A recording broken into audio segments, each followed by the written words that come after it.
네, 오늘은 여호수아 7장 말씀 혹시 다 읽어 오셨을까요? 안 읽어 오신 분 있긴 있으시네. 네, 그럼 한번 읽죠. 자, 여호수아 7장 1절에서 좀 길죠. 이 한 장씩 설교하는 게 굉장히 많은 양이에요. 26절까지인데 우리 1절에서 15절까지만 읽도록 하겠습니다. 제가 읽고 또 여러분 한 절 교독하겠습니다. 이스라엘 자손들이 온전히 바친 물건으로 말미암아 범죄하였으니 이는 유다 지파 세라의 중손 삽디의 손자 갈미의 아들 아간이 온전히 바친 물건을 가졌음이라. 여호와께서 이스라엘 자손들에게 진노하시니라.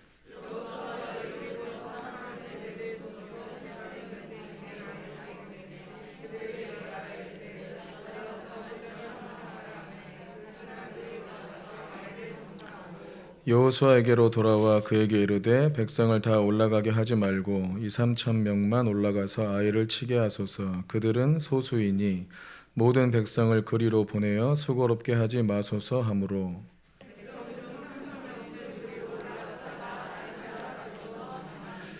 아이 사람이 그들을 36명쯤 쳐 죽이고 성문 앞에서부터 스바림까지 쫓아가 내려가는 비탈에서 쳤으므로 백성의 마음이 녹아 물같이 된지라.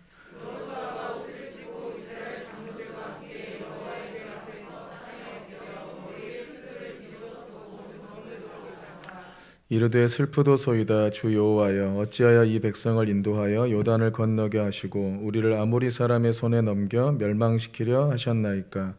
우리가 요단 저쪽을 만족하게 여겨 거주하였더라면 좋을 뻔하였나이다.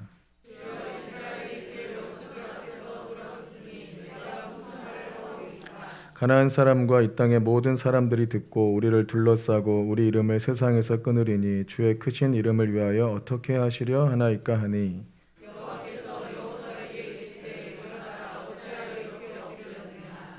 이스라엘이 범죄하여 내가 그들에게 명령한 나의 언약을 어겼으며 또한 그들이 온전히 바친 물건을 가져가고 도둑질하며 속이고 그것을 그들의 물건들 가운데에 두었느니라.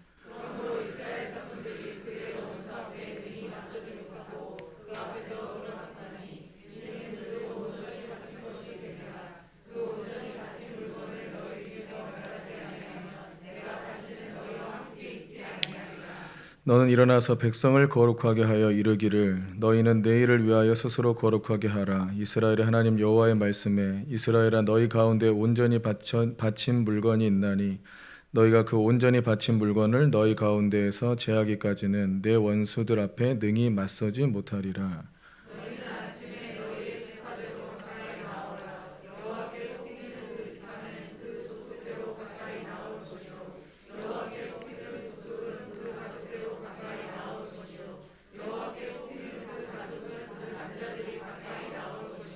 함께 봅니다.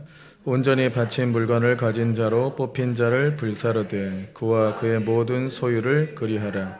이는 여호와의 언약을 어기고 이스라엘 가운데서 망령된 일을 행하였음이라 하셨다 하라.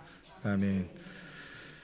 네, 우리가 지난주에 여호수아 6장에서 여리고성을 함락시킨 이야기를 했는데 거기서 제가 좀 빠뜨린 얘기, 그 원고하고 상관없이 그냥 감동대로 말씀을 전해가지고 빠뜨린 얘기가 있어요. 그 중에 하나가 이제 여리고성을 함락시킬 때 중요한 두 가지 전제 조건이 있었죠. 주의해야 될 사항. 그 첫 번째가 기생 라합의 집은 보호하라 하는 거였고, 그 이제 정탐꾼들을 보호해 준 것뿐만 아니라 실상은 이제 하나님을 온전히 믿은 거잖아요. 그래서 그 라합의 집은 보호해라 하는 게 하나 있고, 또 하나가 이제 6장 18절 말씀에 너희는 온전히 바치고 그 바쳐진 것 중에서 어떤 것이든 취하여 너희가 이스라엘 진영으로 바치는 것이 되게 하여 고통을 당하게 되지 아니하도록 오직 너희는 그 바친 물건에 손대지 말라 해서, 여리고성 원래 전쟁을 해서 그 성을 이제 얻게 되면 거기 안에 있는 물건들을 서로 나눠 가져서 이제 부를 얻게 되죠, 사실상. 그러니까 전쟁은 뭐 지금도 마찬가지인데 우리가 뭐 부의 추월차선이라 하잖아요. 우리가 월급 모아가지고 뭐 집 사기는 예나 지금이나 어려웠어요, 사실.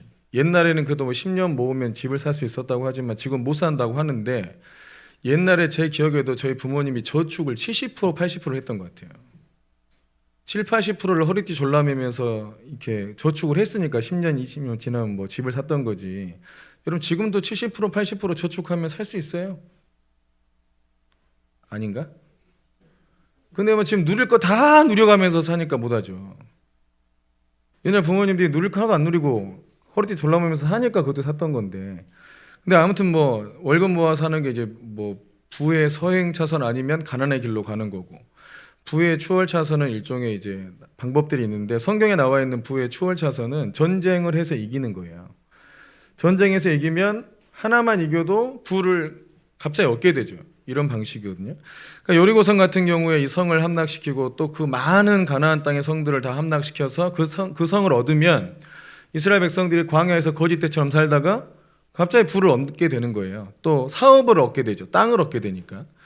그런 형태로 하나님께서 이스라엘 백성들을 부하게도 하시고 복을 주려고 하셨던 것인데, 그런데 맨 처음 전쟁하는 여리고성은 너희가 가지면 안 되고 전부 다 하나님 것이다. 그러니까 하나님께 바쳐진 것이다. 이것은 이제 하나님 것이다. 하나님의 나라나 하나님의 뜻을 위해서 써야 될 하나님의 것이니까 이것은 절대 건들지 말아라 하고 하는 것이 여리고성 전쟁의 주의사항이었어요. 그런데 이제 그 문제가 생긴 겁니다. 그 하나님께서 지키라고 한 주의사항 중에서 뭐 기생 라합은 잘 지키고 보호해 줬는데, 그런데 이제 바쳐진 하나님께 바쳐진 것을 자기가 취해버리는 그런 일이 생긴 거죠. 그러니까 뭐 유명하다면 유명한 그 아간의 범죄에 대한 얘기인데 7장 1절에 이미 복선이라고도 할 수 없이 딱 정리를 해버렸어요. 온전히 바쳐진 물건으로 말미암아 범죄했다. 자, 온전히 바쳐진 물건으로 말미암아 이스라엘 백성이 범죄했다. 그래서 어떻게 했다는 거예요? 아간이 온전히 바쳐진 물건을 가졌음이라. 그렇게 해서 어떻게 됐어요? 여호와께서 이스라엘 자손들에게 진노하시니라 이렇게 돼 있잖아요. 그러니까 여리고성 전쟁이 끝나고 나서 이 아간이 아간이 뭐뭐 가져갔나? 시날산의 아름다운 외투 한 벌, 은 200세겔, 또 무게가 50세겔 되는 금덩어리, 이런 것들을 취해다가 자기 장막 아래 놓고 또 은은 또 장막 아래 숨겨놓고 해서 그것을 갖고 싶었던 것 같아요. 하나님 거라고 다 알고 있었죠. 그런데 이거 좀 이거 좀 가져간다고 누가 알겠어 하는 마음으로 좀 자기 장막에 숨겨놨어요. 그리고 하나님은 이스라엘 백성에게 진노하셨어요. 그리고 여리고성 전투가 끝나고 이제 그 다음에 위에 있는 아이성을 공격하려고 하는데, 그죠? 또 정탐했어요. 잘 보세요. 아이성도 정탐을 보냈어요. 여리고 정탐 보내듯이 아이성도 정탐을 보냈어요. 정탐 갔다 와서 보니까 그들이 보고하는 바가 이 성은 작으니까 그냥 뭐 다 같이 가지 말고 2, 3천 명만 보내도 될 것 같습니다 하고 전략을 제시했죠. 뭐 나쁘지 않아요. 그래서 보냈어요. 근데 져버렸잖아요. 36명이나 죽고 돌아왔잖아요. 그러니까 여호수아가 이걸 보고 깜짝 놀라서 굉장한 두려움에 빠집니다. 그냥 한번 잠깐 진 것뿐인데, 그죠? 그러니까 이걸 보면 제가 어떤 생각을 했냐면, 하나님께서 이스라엘 백성들에게 진노하셨다는 것을 여호수아가 알았어요, 몰랐어요? 이 상태 아는 상태예요, 모르는 상태예요? 모르는 상태죠. 아간이 죄를 범하고 자기 장막에 집어넣고 하나님은 이미 이스라엘 백성에게 진노하셨고, 근데 여호수아는 하나님께서 진노하신 걸 모르고 아이성 정탐 보내고 3,000명 보내서 싸워서 보냈는데 지고 돌아오고, 그랬더니 여호수아가 깜짝 놀라서 어찌하여 우리한테 이런 일이 일어났습니까 하고 죄를 뒤집어 쓰고 하나님 앞에 막 탄원하나 기도를 하는 거잖아요. 우리 항상 이긴다 해놓고 주여 이거 지면 어떡합니까? 뭐 이렇게 했잖아요. 그 7절부터 9절 슬프도소이다 막 이러면서 요단 저쪽에 있었으면 좋을 뻔했습니다. 뭐 이스라엘이 원수들 앞에서 돌아섰으니 내가 무슨 말을 하오리까, 뭐 말이 많아. 그러니까 이게 뭔 일이에요? 이렇게 하면 한마디면 될 것을 뭐 말이 많아요. 뭔 얘기 하든지 아무튼 이게 뭔 일입니까? 이거 아니에요. 그러니까 주님의 영광이 어떻고 이름이 막 아무튼 말이 많아요. 그래가지고 막 주님께 막 하는 기도를 한 거죠. 기도하고 나서 하나님께서 알려주셔서 알았어요. 그러니까 여러분 우리가 이런 상태에 있을 수 있잖아요. 우리가 죄를 어떤 하나님께서 하지 말라고 한 죄를 범했는데 하나님은 이미 진노하셨어요. 근데 그 진노하셨다는 것을 그 이스라엘 백성들 중에 지도자도 모르고 있어요. 굉장히 여호수아가 민감한 사람입니다. 영적으로 아주 민감해요. 누구보다 민감해 사실상. 그런데도 여호수아도 몰랐어요. 이런 상태가 있을 수 있다고요. 근데 우리는 일반 성도님들이나 뭐 다 마찬가지예요. 언약을 깼고 잘못을 했는데도 하나님이 하지 말란 걸 했는데도 별 이상이 없어. 별로. 바로 막 징계가 오고 이러는 게 아니거든요. 진노가 임해 있다는 걸 모르는 상태로 한참을 지나고 똑같은 일을 또 전쟁을 치룬단 말이에요. 그런데 사고가 나는 거예요. 다행히 여호수아가 민감하니까 작은 사고가 난 것으로도 빨리 깨달은 거예요. 남들 같으면 사람 더 보냅시다. 10,000명 보내. 또 지면 자 50,000명 보내봐. 이렇게 했을 수도 있죠. 근데 여호수아가 절대 이런 일은 일어나면 안 되는 일이거든요. 왜냐하면 네 앞에 너를 당할 자가 없을 거라고 약속하셨으니까. 저 조그만 성한테 우리가 당하다니 더 말이 안 되잖아요. 저 조그만 성한테 우리가 당하다니 더 말은 안 되니까 뭔가 이게 지금 뭔가가 잘못됐다. 단지 그냥 전쟁에서 진 것이 문제가 아니고 뭔가가 지금 잘못됐다 하는 걸 깨닫고 기도를 한 거예요. 도대체 무엇 때문에 우리가 졌습니까? 왜 이런 상황이 생겼습니까? 우리도 이럴 수 있어요. 하나님은 우리한테 진노하셨는데 우리가 모르고 지나갈 수 있어요. 또 예전처럼 되겠지, 예전처럼 이기겠지, 예전처럼 잘 되겠지 이렇게 생각해 버릴 수가 있잖아요. 뭔가 잘못된 원인이 있는 거예요. 누가 이걸 보고 정탐꾼들이 3,000명만 보내려 하니까 이들이 한번 전쟁에서 이기더니 교만해졌구나, 교만이 패배의 원인이다 이렇게 보는 사람도 있더라고요. 근데 성경에 그런 근거가 없잖아요. 주님께서 알려주셨잖아요. 11절 말씀에 11절 가보세요. 다시 읽어보세요. 시작. 이스라엘이 범죄하여 내가 그들에게 명령한 나의 언약을 어겼으며 또한 그들이 온전히 바친 물건을 가져가고 도둑질하며 속이고 그것을 그들의 물건들 가운데에 두었느니라. 그러니까 이 실패하고 패배한 원인이 뭐예요? 언약을 어겼기 때문이죠. 그러니까 우린 전쟁을 잘 이해해야 돼요. 전쟁뿐만 아니라 우리 삶 자체나 복에 대한 문제가 항상 그런데, 복은 하나님이 함께 하셔야 복이 오는 건데 우리는 좀 더 좋은 기술, 인맥 이런 거 얻으면 일이 잘 풀어질 거라고 생각하지만 이상하게 그중에서도 안 될 사람은 안 되고요, 될 사람은 되고 그래요. 그러잖아요 사실. 결국 복은 하나님의 언약 안에 있는 사람한테 오는 거예요. 그러니까 이 말씀이 너무 정확한 말씀이에요 사실상. 하나님과 언약이 내가 깨져도 내가 좀 기술을 잘 쓰고 지혜를 잘 쓰면 뭐 당연히 이길 수 있을 거야 라고 생각하는 게 안 된다 이거예요. 그렇게는. 왜냐하면 복은 하나님의 언약 안에만 있는 거라서 복된 삶이 되고 싶으면 그냥 하나님의 언약을 깨면 안 돼요. 그래서 잘 보면 11절에 온전히 바친 물건을 가져갔고 뭐 했다고 그랬어요? 도둑질했다고 되어 있잖아요. 그러니까 이미 그것이 여리고성에 있을 때 하나님께서 이것은 내 것이다 라고 말씀하시기 전에는 이스라엘 백성들이 가져갈 수도 있는 거였거든요. 그런데 하나님께서 이것은 내 것이다, 이건 내 거야 하는 순간 이거는 이제 하나님 거고 우리는 그것을 가져가면 도둑질한 게 돼요. 그러니까 하나님께 온전히 바쳐진 게 있는 거예요. 하나님께 있다고요. 그것을 우리가 써버리면 도둑질이 돼. 그건 또 언약을 깬 게 되고요. 이게 왜 언약과 상관이 있을까요? 이게 온전히 바친다는 것은 이 전쟁이 하나님의 주권 아래 있다. 그리고 앞으로의 정복 전쟁을 주님께서 다 함께 하셔서 이기게 할 것이다 라는 믿음의 고백이에요. 일종의 믿음의 고백. 이스라엘 백성이 주 앞에 드린 거 없이 그냥 언약만 받았잖아요. 그런데 여리고성의 탈취물을 주 앞에 드리라는 거예요. 일종의. 그것도 하나님이 다 이겨주고 그것은 하나님께 일종의 담보물처럼 드리고, 그럼 앞으로 전쟁도 다 내가 함께 해주겠다 이렇게 약속을 한 건데, 근데 이 아간이 간이 안 좋았나? 간때에 부었어. 이 간때가 부어가지고 이거를 욕심내서 잡은 이유가 그 심리를 생각해 보세요. 우리 생각해 보세요. 뭔가 하나 딱 생겼어 하면 그 뒤로 계속 이길 것에 대한 사인이야 이게. 근데 우리는 안 그럴 수도 있어. 요걸 지금 내가 입마에 포기를 해놔야 뒤에 안 됐을 때 이거를 버티고 주님이 함께 하지 않으셔도 내가 살아남을 수 있는 나만의 안전장치를 만들어 놔야 돼. 이렇게 생각할 수도 있죠. 언약을 깬 거예요. 그래서 그건 하나님을 믿지 않은 거고 하나님께서 어디로 인도하시든 가겠다 이것도 안 하는 거라는 거죠. 자기만의 안정장치를 만든 거라고요. 그래서 언약을 깼다고 하신 거예요. 그거는. 근데 이와 관련된 말씀이 우리한테 있는 것 중에 유명한 것이 말라기에 나와 있는 말씀이죠. 말라기 찾아볼까요? 구약 성경 맨 마지막입니다. 맨 마지막 3장에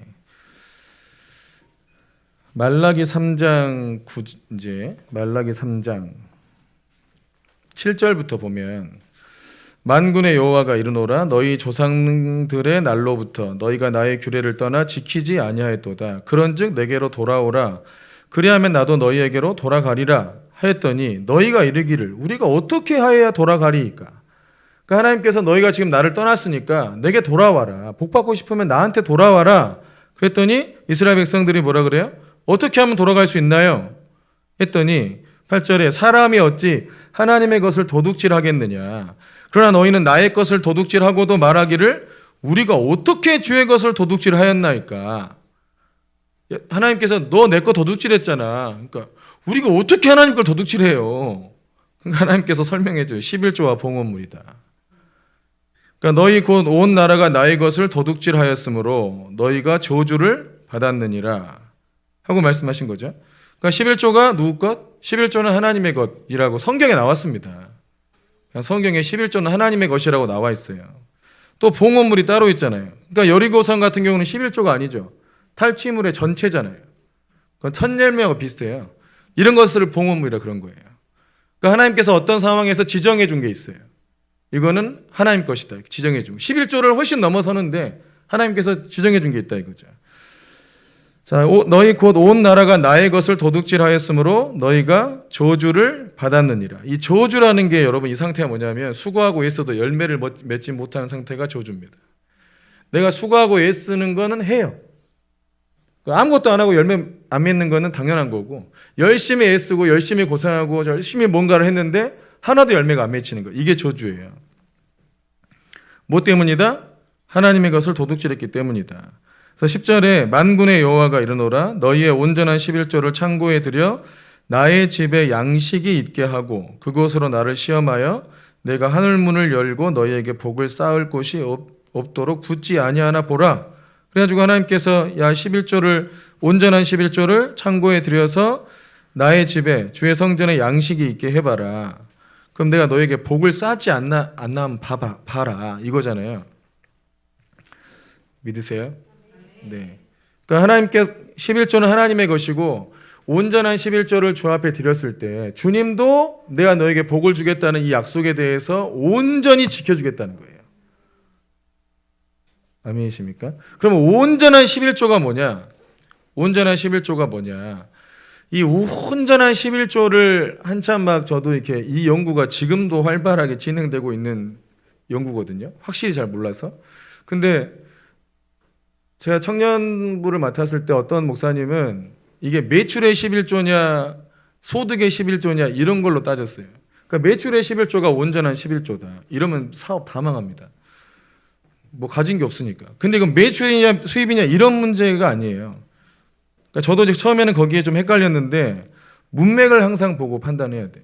문맥을 놓고 봤을 때는 이게 매출이냐 뭐 수입 뭐 소득이냐 이거를 구분한 게 아니고 자 1장을 가보세요. 자 1장 말라기 1장 말라기 1장 6절에 가면 내 이름을 멸시하는 제사장들아 나 만군의 여호와가 너에게 이르기를 아들은 그 아버지를 종은 그 주인을 공경하나니 내가 아버지일진대 나를 공경함이 어디 있느냐 내가 주인일진대 나를 두려워함이 어디 있느냐 너희는 이르기를 우리가 어떻게 주의 이름을 멸시하였나이까 하는도다 하고 너희가 더러운 떡을 나의 제단에 드리고도 말하기를 우리가 어떻게 주를 더럽게 하였나이까 이는 너희가 여호와의 식탁은 경멸히 여길 것이라 말하기 때문이라. 또 만군의 여호와가 이르노라 너희가 눈먼 희생 제물을 바치는 것이 어찌 악하지 아니하며 저는 것 병든 것을 드리는 것이 어찌 악하지 아니하냐. 이제 그것을 너희 총독에게 드려보라. 그가 너를 기뻐하겠으며 너를 받아주겠느냐. 요거죠 요거. 하나님 앞에 제사를 지내는데 제일 상태 좋은 거 최상품을 드려야 되는데 근데 병든 것 저는 것 이런 것 자기들도 쓰지 않고 버리려고 한 거 그런 것을 주 앞에 드리고 제사 지냈다고 한다는 거예요. 그럼 하나님께서 야 너희 총독한테 그걸 주면 총독이 기뻐서 아이고 고맙다 내가 복 줄게 이렇게 할까 아니면 형벌을 내리쳐버릴까. 드리지 않는 게 나 차라리. 괜히 드렸다가 벌만 더 받게 생겼어요. 그거는 여호와의 식탁을 경멸히 여기고 하나님을 무시한다는 거죠. 우리가 이웃들한테 뭔가 물건을 나눠줘도 우리 집에서 안 쓰고 있는 거, 버리기 직전의 것을 주면 그래도 공짜로 줬다고 좋아합니까? 지금 나한테 이거 쓰레기 버려달라는 건가? 이런 생각 안 합니까? 그럼 자기가 갖고 있는 것 중에 귀하고 아끼는 것을 이게 섬기는 마음으로 줘야지. 그래야 이것도 야 참 내가 안 써도 참 귀한 거 줬네 이렇게 생각할 거 아니에요. 근데 뭔 구제랍시고 안 쓰는 거 버릴 거 이런 거 막 갖다 준 사람도 있잖아요. 그럼 누가 받아도 좋아하지 않아요. 근데 하나님 앞에 이렇게 한다는 거예요. 그게 어디서 나타나냐? 11조를 드릴 때 뭔가 예물을 드릴 때 생전 안 하던 신학적 고민을 해요. 월급에 11조는 당연히 드리는데 집 팔아서 이득 본 거는 11조를 해야 되나 말아야 되나? 땅 팔아서 이득 본 거는 11조를 해야 되나 말아야 되나? 그러니까 생전 안 하던 신학적인 고민을 하기 시작해. 11조 신학의 연구를 하는 거지 이제. 그 마음 자체가 온전한 11조가 아니라는 거예요. 주님 앞에 인색해지는 거잖아요. 예? 그거 드려버리면 되지 뭘 고민해 그냥. 갈수록 이게 왜 고민해요 그거를? 더 드리려고 고민해요? 더 안 드리려고 고민해요? 네? 더 드리려고 고민해요? 더 안 드리려고 고민해요? 말해보세요. 더 안 드리려고 고민하잖아. 기왕이면 91%라도 더 먹어보려고. 그게 온전한 11조가 아니라는 거예요. 그러니까 하나님 앞에 주를 경외하고 주를 사랑하는 마음으로 마땅히 드려. 그러면 그걸 왜 더 드리고 싶냐? 이 100% 전체가 하나님의 은혜라고 믿어야지. 아닌가요? 제 친구가 완전히 안티 크리스찬인데 제가 이제 대학교 친구가 제가 식사할 때 감사 기도를 하고 식사를 하잖아요. 그럼 걔가 제가 기도하고 있으면 빤히 쳐다보고 있어요. 그럼 누구한테 기도를 하냐? 당연히 하나님께 하지. 뭐라고 하냐? 그럼 감사하다고. 뭐가 감사해? 내 돈 주고 내가 먹는데. 뭐가 감사해? 내 돈 주고 내가 먹는데. 야, 돈 벌게 하신 것도 은혜야. 내가 고생하잖아. 아니 그 농부들한테 은혜 주시고 햇빛도 주셔가지고 이렇게 막 그 곡물 자라게 하고 이러는 거 그거 그냥 되는 거야 없어도. 그 뭐가 감사해? 듣다 보니까 할 말이 없대.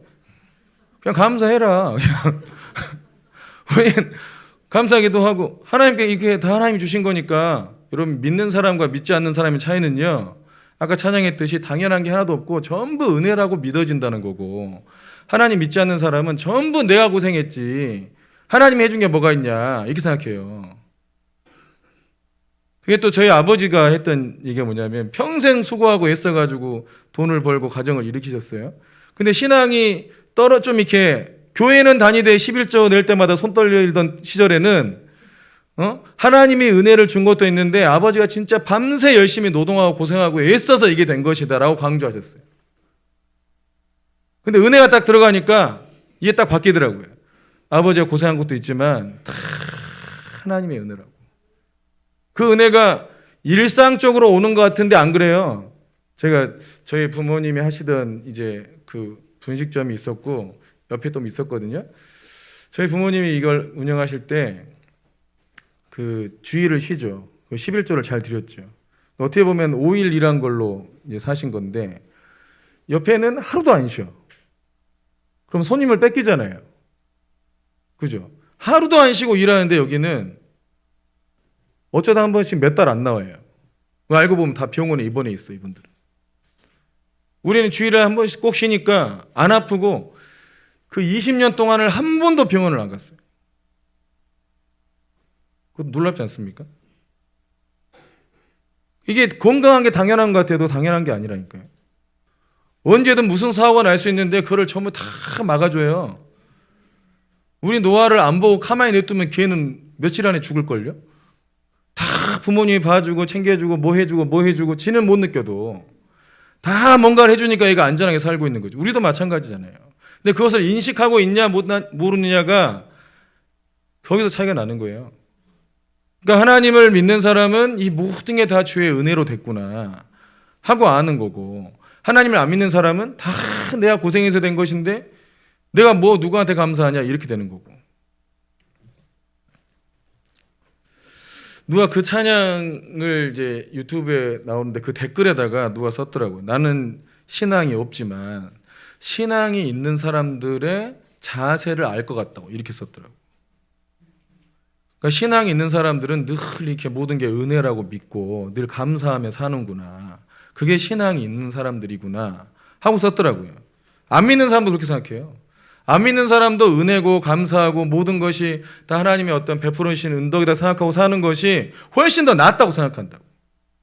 근데 하나님의 백성들이 하나님이 해준 게 뭐가 있냐, 내가 고생해서 한 것이지, 이렇게 생각하는 게 얼마나 이게 좀 거시기 합니까? 그러니까 온전한 11조는 하나님이 나의 주인 되시고 이 모든 것을 공급하신 분이 하나님이시다. 여러분, 우리가 너무 당연하게 생각할 수 있지만 가정이 평화로운 게 당연합니까? 자녀들이 사고 안 나고 안전하고 건강하게 사는 게 당연합니까? 세상에 당연한 게 하나도 없어요. 정말로. 오히려 사고 나는 게 당연해요. 문제 생기는 게 당연하다고요. 죄인의 집안에서 죄인이 태어났는데 어떻게 그게 안전하겠어요? 죄악된 세상에 사는데 어떻게 안전하겠냐고요. 여러분, 저도 살아오면서 한 3번 정도 죽을 뻔했어요. 3번 정도를. 살아있는 게 하나님의 은혜고 보호하심. 제가 인식한 것만 한 3번이에요. 얼마나 기가 막힌지 몰라요. 중학교 1학년 때 딱 죽을 뻔했는데 자전거 타고 학교를 가는데 택시가 그냥 그대로 뒤에서 받았어요. 확 돌아서 이렇게 도로에 딱 떨어졌는데 머리가 덜렁덜렁 이러고 있더라고요. 왜 그랬냐면 가방이 너무 두꺼워가지고 그날 미술과 체육이 들어서 미술용품에 체육복에 막 다 때려박아가지고 가방이 이만했던 거예요. 꽝 떨어졌는데 머리가 이러고 있는 거예요. 가방이 두꺼워서. 덜렁덜렁 하고 있다가 순간 정신을 잃었는데 깼어요. 그 택시기사 아저씨도 깜짝 놀랐나 봐요. 가고 있는데 제가 갑자기 방향을 틀어서 부딪힌 거거든요. 근데 딱 택시 아저씨 깜짝 놀라가지고 괜찮냐 했더니 또 여기다 정신이 깨서 괜찮습니다 하고 타고 갔어 다시. 겨울에 지나가는데 유리문이 머리 위로 떨어져가지고, 옛날에 유리문이 되게 약했잖아요. 그 자전거포 이런데 문이 그냥 그대로 머리로 떨어졌는데 얼마나 놀라웠는지 땡땡땡 이러고 있더라고 문이. 태풍이 불고 이게 확 뒤에서 팍팍팍 문이 떨어져서 다 깨지고 난리 나는데 제 정신을 못 차려 거기 앞에 지나고 확 떨어졌는데 땡땡 이러고 또 이게 빼고 나갔지 그냥. 이게 다 우연이다, 재수가 좋았다 이런 게 아니잖아요. 주님이 다 살려준다니까요. 모든 것이 주의 은혜. 어제도 이래전사를 만났는데 제가 금요예배 거기서 한다고 하니까 금요예배 시작하기 5분 전까지 목사님이 인도해 줄 거예요, 안 할 거예요, 이거를 내가 답을 못 내렸어요. 몸이 힘들어가지고 해야 될지 말아야 할지 모르겠다 이러고 있다가 그냥 했는데, 하고 이제 예배를 인도하고 같이 이제 숙소를 갔는데 이래전사가 그러더라고요. 목사님 그래도 전보다는 몸이 좋아진 것 같아요. 전에 한번 이제 제가 6월 달쯤인가 내려와가지고 만났을 때는 그때는 자기가 느낄 때도 심각해 보였대. 너무 몸이 심각해 보였대요. 근데 지금 좀 좋아졌다 하더라고요. 그때보다 낫다 그랬어요. 근데 그때도 하나님께서 쉬게 하셨잖아요. 그러니까 주님이 그때그때 살 길을 열어주는 거죠. 다 주의 은혜 아니에요? 우리는 뭔가에 갇혀있고 전제가 강하고 내 생각이 강하면 주님이 살려내는 구원의 길도 못 가요. 근데 하나님께서 어떻게든 몰아쳐가지고 인도하시는 거예요. 아멘이십니까? 어제 좀 재밌는 일도 많은데 그 제자들이 거기 있길래 제 제자들이 상황이 너무 안 좋아. 가정 상황도 안 좋고 자기들 능력도 없다 생각하고 또 이래전사가 옆에 있는데 많이 정말 옛날 모습을 찾아보기 힘들 정도로 좋아졌어요. 근데 이상하게 자꾸 제가 이래전사만 있으면 이래전사를 주로 이 반찬 삼아서 많이 놀리고 장난치고 이랬는데 또 그날따라 그런 게 잘 나오더라고요.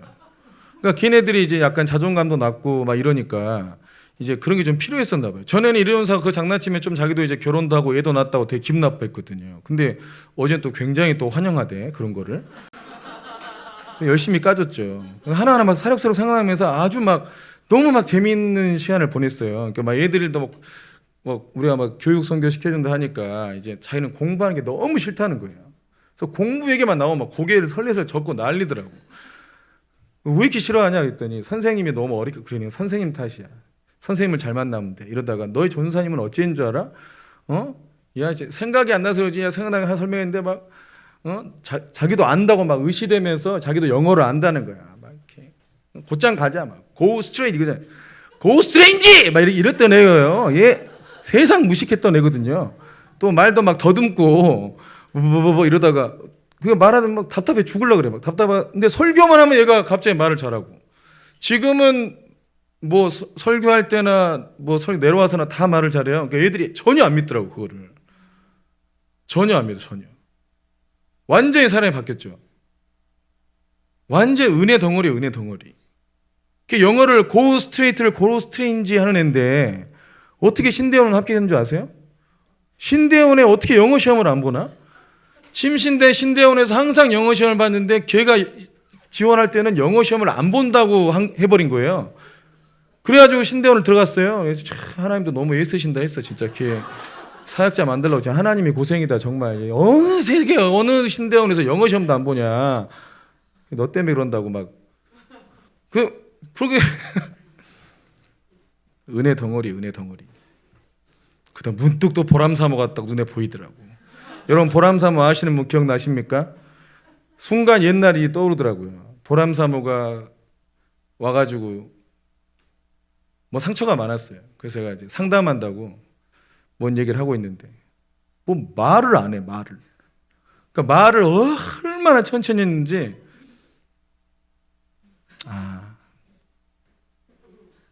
네 목사님. 또 오래 기다리면 뭐 대단한 말 나올 것 같은데 나오지도 않아요. 아무 말도 아닌 거를 그렇게 그거 한 번 하고 다음부터 절대 상담 안 했잖아요. 속이 터져 미칠 것 같아. 속이 터져가지고 이래전사는 자기가 말하고 싶어가지고 막 급하니까 말을 더듬은 거거든요. 근데 보람사모는 네 그거 기다렸는데 네 나와대. 또 한참 기다렸는데 뭐 목사님 나오고 너희들 이랬어 막 이랬더니 믿질 않아. 근데 하나님의 은혜로 다 바뀐 거 아니에요. 사는 거 자체가 은혜. 제가 신학한다고 아버지께 말씀드렸을 때 아버지가 밥상을 엎었어요. 그 이유가 뭐인 줄 아세요? 앞에 나가서 발표도 못하는 게 신학한다고 말 안 먹으려고 그러냐고. 발표 되게 못하죠. 그때 그랬어요. 발표도 못했어요. 제가 앞에 나와서 발표를 하면 다 자기들이 떨고 있어. 제가 발표하는 걸 보고 조마조마해가지고 전부 다 앞에서 더 떨고 있어. 그 오죽하면 선생님이 야 어디야 간 떨어져서 네 발표하는 걸 듣고 있겠냐고. 전 바보라고 전부 다 긴장해가지고 이제 이럴 정도였는데 사는 게 은혜라니까요. 지금 어디 하다가 온전한 11조. 그러니까 하나님의 사는 것 자체가 하나님의 은혜임을 알면 그 은혜에 대한 고백이에요. 고백. 온전하게 주 앞에 드리려고 하는 거. 그러니까 또 우리가 누구한테 은혜를 끼치면 그 사람이 그렇게 대단한 건 아닌데 막 되게 은혜로 감사하게 생각해서 막 어떻게든 막 감사함을 표현하고 막 살해하려고 한 사람들을 더해주고 싶지 않아요? 어떻게든 더 챙겨주고 싶고. 근데 나는 진짜 애써서 뭔가 신경 써줬는데 그냥 뭐 신경도 안 써. 고마운 줄도 모르고. 그럼 당연히 이제 그다음부터는 안 해주려고 그러잖아요. 그러니까 우리가 하나님의 은혜를 기억해서 주 앞에 마땅히 드리는 게 11조예요. 근데 그거를 이제 안 드린다고 하는 것 자체가 하나님과의 어떤 언약을 깨는 형태가 되기 때문에 그 뒤로 하나님께서 그 바쳐진 것, 온전히 바쳐진 것을 너희 중에 완전히 멸하지 않으면 내가 다시는 너희와 함께하지 않겠다.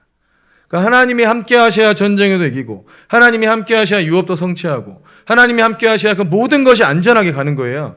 그러니까 하나님이 함께 해주는 이 전쟁의 특징이 뭐냐면 백성들이 안 죽어요. 안 죽어.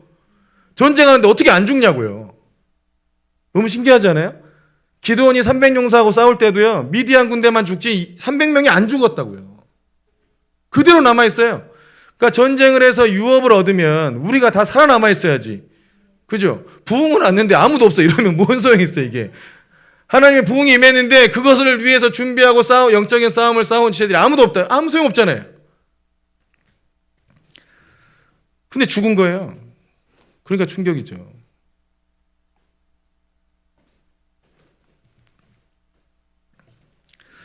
온전히 바쳐진 것은 재물만 있는 게 아니고 여러분 시간도 있습니다. 시간도. 또 하나는 자기 인생 자체가 주님께 드린 사람들이 있어요. 주님께 자기 인생을 드린 사람들. 근데 이것을 자기가 진짜 어느 날 그냥 예배드리다가 너무 그냥 감동이 돼서 그냥 그 충동적으로 자기를 드렸다고 생각하는 사람도 있잖아요. 그냥 이거 잊어주세요 막 이렇게 취소 그때 내가 너무 충동적이어가지고 그때 내 상황이 너무 안 좋아서 그러지 않으면 살 수 없을 것 같아가지고 내가 그냥 내뱉은 말이 나를 받으시라고 드려버렸다 나를. 그래가지고 나중에 좀 상황이 좋아지니까 이제 마음이 달라진 사람들이 있잖아요. 그것도 여러분 온전한 게 아니에요. 그 대표적인 애가 우리 이래전사예요. 이래전사가 하나님 앞에 자기를 드렸어요. 부모님도 드리고 다 드렸어. 자기도 드리고 아무튼 주님께 자기를 드려서 인식을 하고 나는 주의 종이구나 하고 훈련을 한참 받을 때 자기의 큰 두려움이 뭐냐면 보람사모를 놓칠까 봐. 보람사모랑 만나서 결혼하면 자기 인생이 진짜 풀릴 것 같은데 서로 너무 안 맞고 힘들고 싸움도 많이 하고 이러니까 또 주변에서는 전부 다 헤어지라고 난리였거든요. 그러니까 이 보람사모를 놓칠까 봐 이 보람사모가 그냥 주님을 붙잡는 게 아니고 얘를 붙잡아야 내 인생이 풀릴 것 같은 거예요. 그러니까 끝까지 붙잡으려 했어요. 그런데 하나님께서 감동을 주실 때는 너는 사역이 우선이고 결혼이 나중이다 하고 이제 감동을 주셨어요. 그러니까 이래전사도 그걸 알았어요. 사역이 우선이고 결혼이 나중이야. 그러니까 제가 확인도 시켰어요. 너도 알고 있지? 넌 사역이 우선이고 결혼이 나중이다. 알고 있다고 막 이러더라고요. 그러더니 갑자기 얘가 두려움이 온 거예요. 사역을 우선적으로 선택하면 보람사모를 잃을 것 같은 거예요. 그래서 보람사모 부모님을 만나러 갔어요.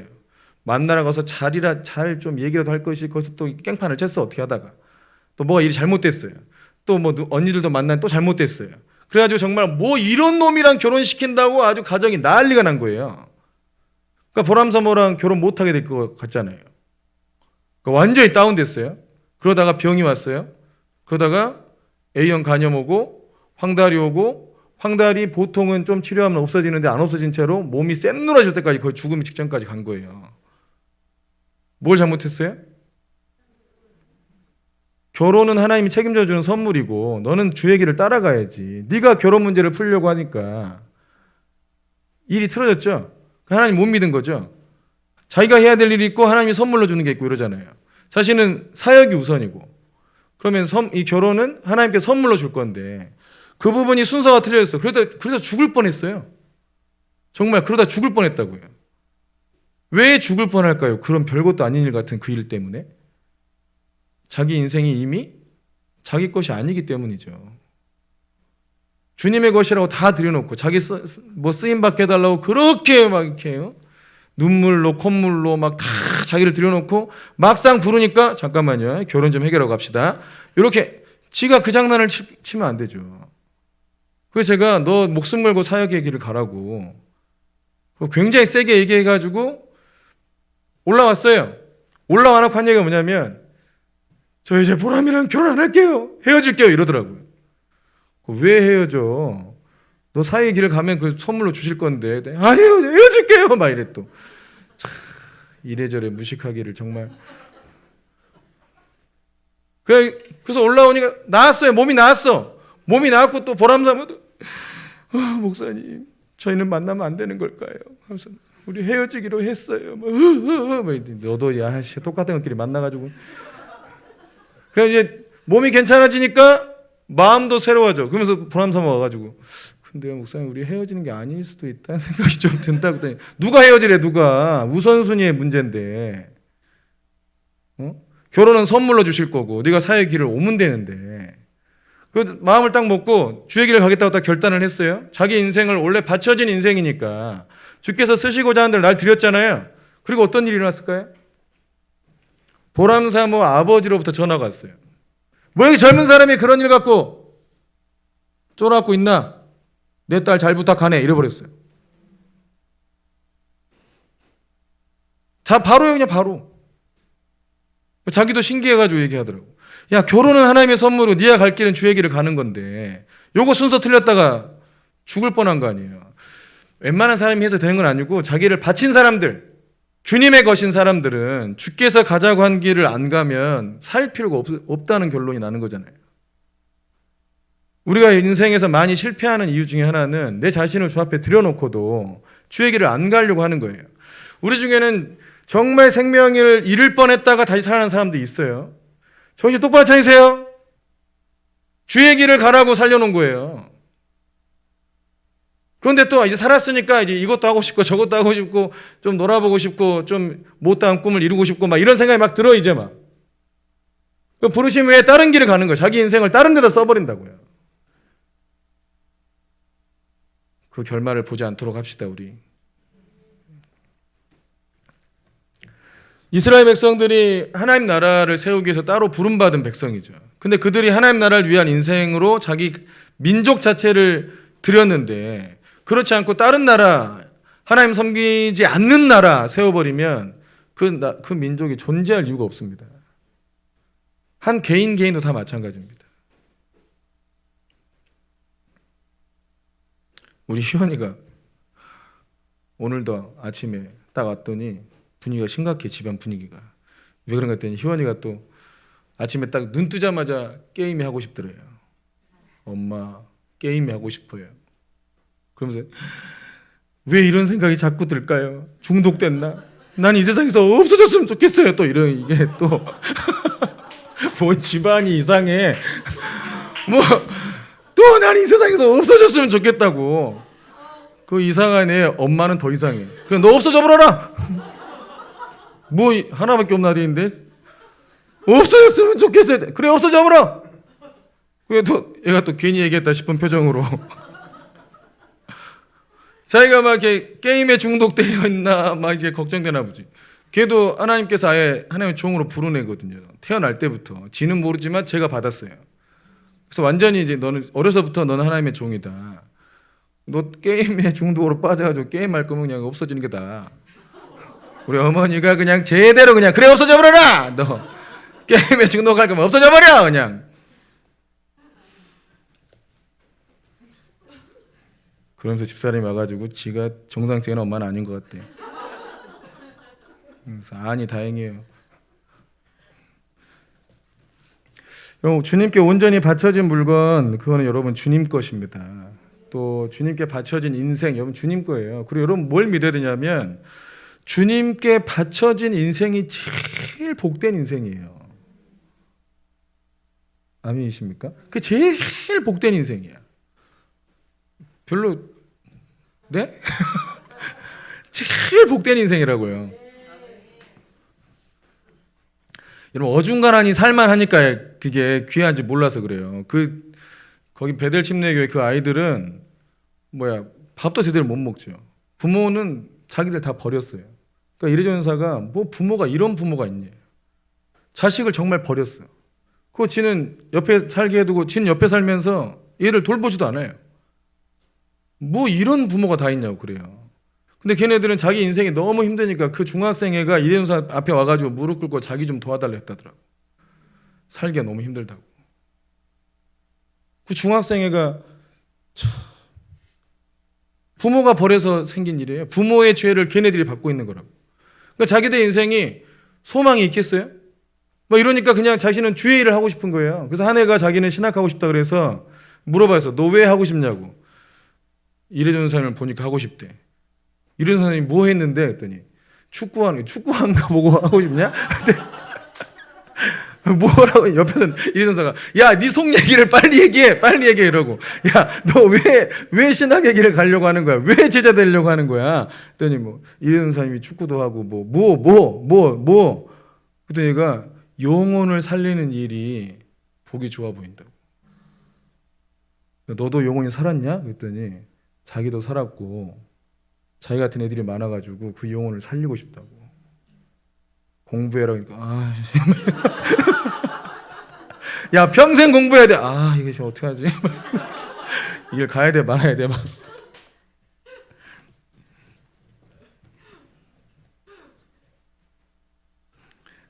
뭔 얘기다 자꾸.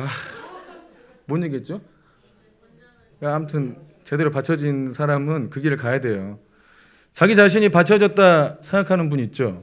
고민하지 말고 주의 길을 가세요. 그 주의 길이 신학교 가는 뜻이 아니에요. 주의 나라와 영광을 위해서 훈련받고 연단되고 주의 뜻으로 왜 쓰고 막 이래야 돼. 우리 성부사역도 전부 주의 나라를 위해서 허락하신 건데 우리는 주의 뜻대로 쓰다가 콩고물 떨어 월급 받는 거야. 근데 그게 좋은 거라고 훨씬. 그것도 크다고요. 그것도. 재정이 엄청 많아져가지고 여러분 그것만 바라보면서 아이 좋아 이렇게 살면 뭔 소용 있습니까? 잘 쓰고 살아야지. 영혼을 살려내고. 여러분 재물은 사람 얻으려고 쓰는 겁니다.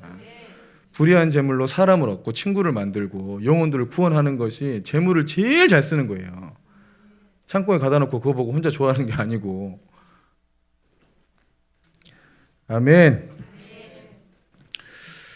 그러니까 영적인 전쟁에서 왜 실패했느냐? 바쳐진 것을 도둑질했기 때문이다. 생각해 보세요. 내가 하나님 앞에 주님께 바쳐야 할 것들을 내가 취해버린 것은 없는가? 오죽하면 미국에 9.11 테러가 났을 때 그 뒤로 갑자기 교회 11조가 늘었다 하잖아요. 그러니까 미국의 성도들이 뭔가 우리가 하나님 앞에 바르게 서 있지 않아서 주님의 것을 내가 다 도둑질해가지고 이 나라에 이런 일이 생겼나 보다. 막 양심의 가책이 왔겠죠. 근데 우리도 실상 11조나 뭐 이런 것뿐만 아니라 내 인생을 주 앞에 드리는 것을 주저할 수 있잖아요. 좀 놀고 싶고 좀 어디 가보고 싶고 또 세상에 맛있다는 거 한번 다 먹어보고 싶고 아무 소용 없습니다. 그거 바쳐진 것은 주님께 드리십시다. 아멘. 또 누구는 자기를 막 더 드리고 싶어가지고 안 달라는 사람도 있는데, 근데 또 하나 꼭 기억해야 될 건 뭐냐면 여러분 어떤 삶에서 굉장히 어려운 일이 생겼어요. 근데 그것의 원인을 여러분 잘못 해석하면 또 그 일이 또 생겨요. 어떤 제가 교통사고가 나서 죽을 뻔한 교통사고가 나가지고 살았어요.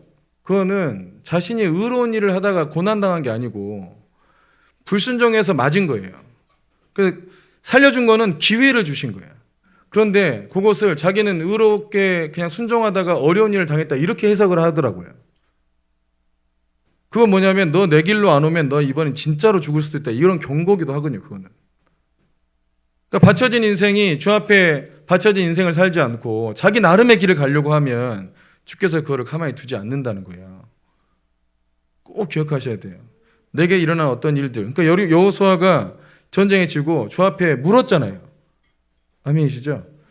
저도 우리 한번 큰 조정이 지나고 나서 주 앞에 기도하면 어떤 노래가 자꾸 나오냐면 주여 우리의 죄를 용서하여 주소서 이게 자꾸 나와요.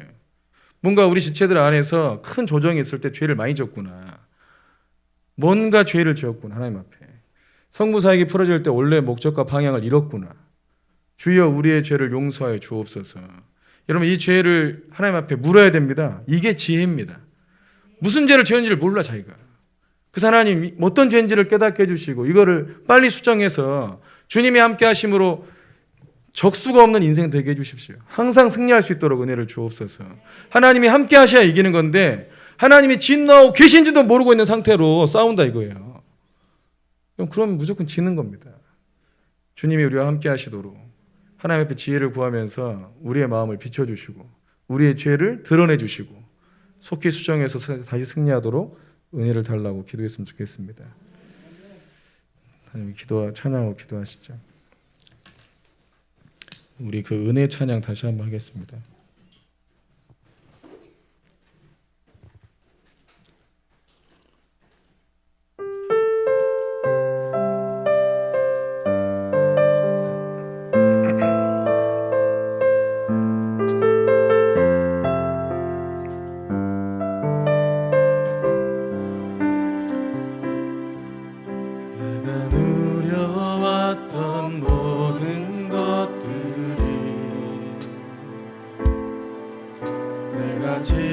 지나왔던 모든 시간이 내가 걸어왔던 모든 순간이 당연한 것 아니라 은혜였소. 아침에 해가 뜨고 저녁에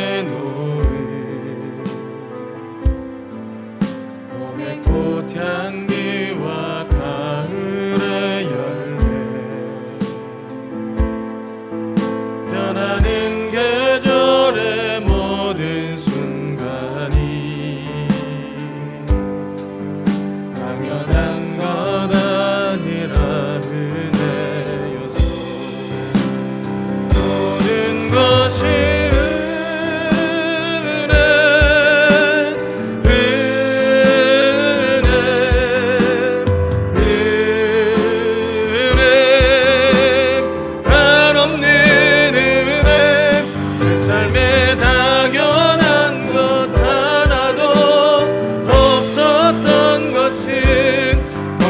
것이 은혜여서 모든 것이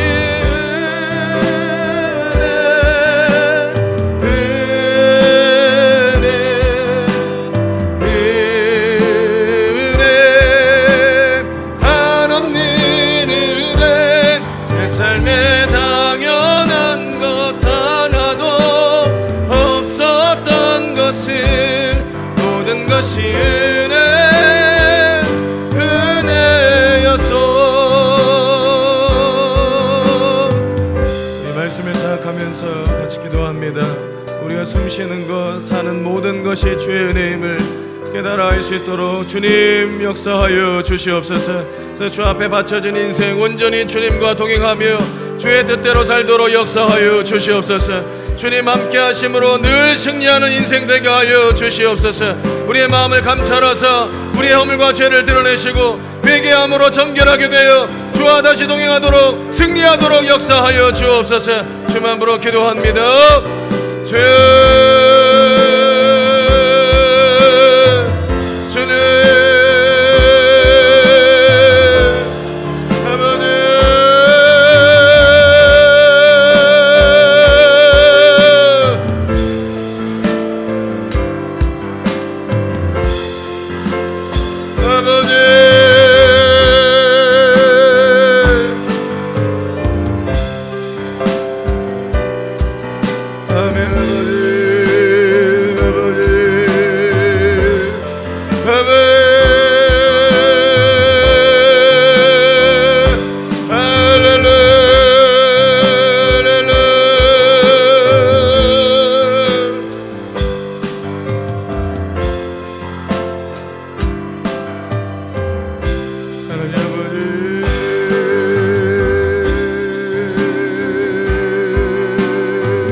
주께서 말씀하십니다. 너와 너의 자녀들을 나한테 맡기라. 내 손에 올려두라.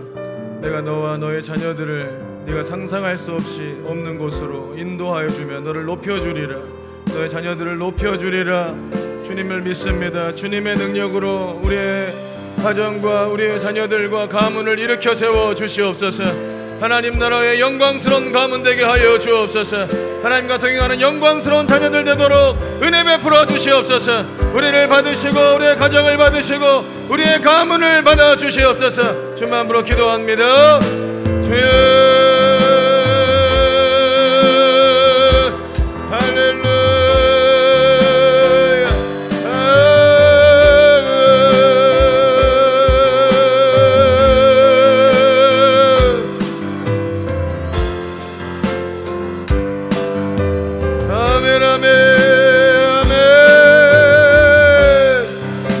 주고 반드시 복주리라.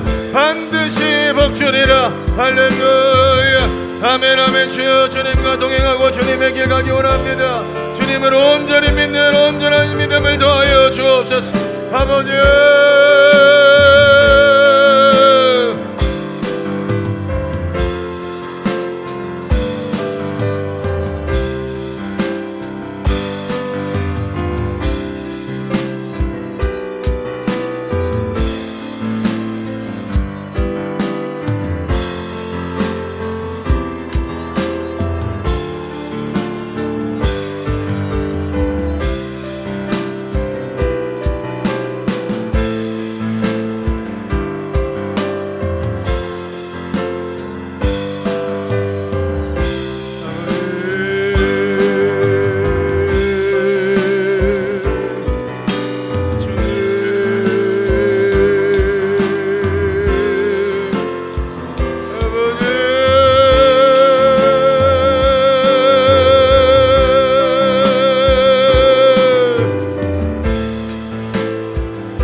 한 번 더 기도합니다. 주님께서 주신 약속을 붙들고 기도합니다.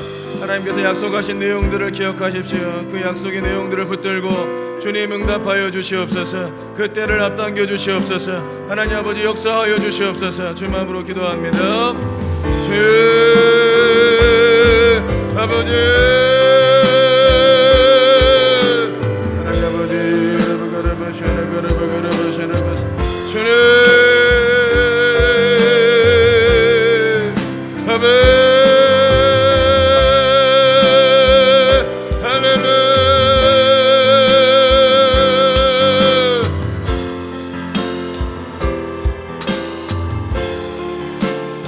자녀를 위한 기도를 주에 올려드립니다. 하나님 아버지 믿음의 자녀 낳기 원합니다. 믿음의 이삭을 낳듯이 하나님 아버지 믿음의 자녀 낳기 원합니다. 하나님 예비하신 자녀를 주시옵소서. 아버지 남편의 아버지 온전히 주님의 손에 붙들린 귀한 성부 사역자로 세워지게 원합니다. 주에 올려드립니다. 주님 역사하여 주시옵소서. 주님의 놀랍고 자비롭고 풍성하신 사랑을 맛보아 알도록 성령이여 바람같이 불과같이 역사하여 주시옵소서. 자녀들을 주 앞에 올려드립니다. 이 자녀들 주님 함께 하시옵소서. 어디 간지 주님 만나주시고 보호하시고 주의 나무 날개 아래 주의 생명사계로 아버지 부지키고 보호해 주시옵시며 그의 인생의 하늘의 복이 임하도록 하나님의 복이 임하도록 역사하여 주옵소서. 믿음의 사람을 만나며 믿음의 가정을 세우며 믿음으로 아버지 안에 가문이 일어나도록 우리 자녀들에게 복의 복을 더하여 주옵소서. 아버지 할렐루야 할렐루야 주의 사업을 일으켜 주옵소서. 아버지 하나님 잃어버렸던 모든 부를 다시 회복시켜 주옵소서. 하나님 나라의 부를 일으키시고 성부로 새롭게 하여 주시옵소서. 아버지 일으키소서 일으키소서. 부흥을 일으키는 사역자로 부흥을 선포하는 사역자로 부흥의 불을 던지는 사역자로 아버지 일으켜 세워주옵소서. 영혼들을 살리며 교회를 일으키며 교회를 세우며 아버지 다음 세대를 일으키도록 성령이여 역사하여 주옵소서. 모든 마을과 모든 도시마다 주의 복음을 증거하며 천국 복음을 전파하며 많은 이들을 치유하며 약한 자를 고치는 귀한 사역길이 풀어주도록 주여 응답하여 주시옵소서. 너의 기도를 내가 들어 응답하리라. 너의 기도를 내가 들어 응답하리라. 주님 역사하여 주시옵소서. 할렐루야 할렐루야 할렐루야 할렐루야. 주님 주의 말씀 배우기 원합니다. 주님의 진리 알기 원합니다. 주의 진리로 새로워지기 원합니다. 주님을 더 알기를 원합니다. 주님과 동행하기를 원합니다. 주여 응답하소서 응답하소서. 주여 응답하여 주옵소서. 주님 나를 향한 뜻을 알기 원합니다. 주님 나를 부르신 부르심의 상을 알기 원합니다. 주여 인도하여 주옵소서. 주님께 나오라. 주의 성령 안에 들어오라. 성령 안에 기도하라. 성령 안에서 기도하라. 성령 안에서 기도하라. 할렐루야 할렐루야 할렐루야 할렐루야. 주여 건강을 주옵소서. 치유를 주옵소서. 온전한 몸으로 회복시켜 주옵소서. 바람과 같이 이루어지리라. 불과 같이 역사하여 주옵소서. 아버지 아버지 아버지 할렐루야 할렐루야. 주님 할렐루야. 아버지 주의 살아계심을 나타내기 원합니다. 주의 신실하심을 나타내기 원합니다. 주의 전능하심을 나타내기 원합니다. 저의 미천한 아버지 사역과 저의 미천한 아버지는 모든 일들을 통하여서 하나님의 신실하심과 완전하심을 온전히 선포하도록 주여 역사하여 주시옵소서. 할렐루야. 주님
완전하신 주님, 죄에 갇혀 두려움에 빠져 살던 우리들을 구원하시고 자녀 삼으시고 하나님 나라를 주심을 감사합니다. 뿐만 아니라 내가 너를 사랑하여 너를 복되게 하고 반드시 복을 주며 너의 인생을 통하여 나의 선함과 영광을 드러내리라. 주의 그 놀라우신 은혜와 부르심 앞에 우리 인생을 드립니다. 우리의 삶과 우리의 인생을 통하여서 주의 뜻을 이루시옵소서. 주의 선하심과 완전하심과 주의 놀라우신 그 사랑을 우리의 인생을 통하여 나타내시옵소서. 우리의 삶과 우리의 인생과 모든 사역이 하나님을 드러내는 사역 되게 하여 주시옵소서. 그러한 삶이 되게 하여 주옵소서. 우리를 주 앞에 올려드립니다. 오직 주님께 붙들린 인생 되도록 주님 역사하여 주시옵소서. 우리 공동체 모든 지체들이 주님께 바쳐진 자입니다. 그 바쳐진 인생, 주님과 동행하는 인생, 주의 영광을 나타내는 인생, 하나님 나라를 상속하여 주님께 영광 돌리는 인생 되어서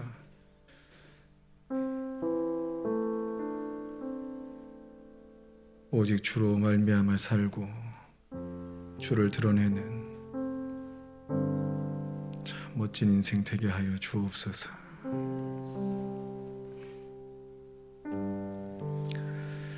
지금은 우리 주 예수 그리스도의 놀라우신 은혜와 하나님 아버지의 무한하신 사랑과 성령님의 감동, 감화, 교통 충만케 하신 은혜가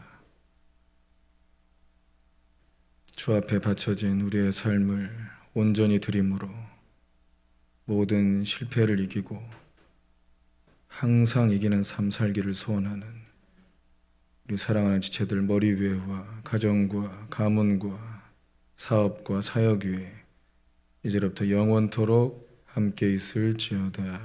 아멘.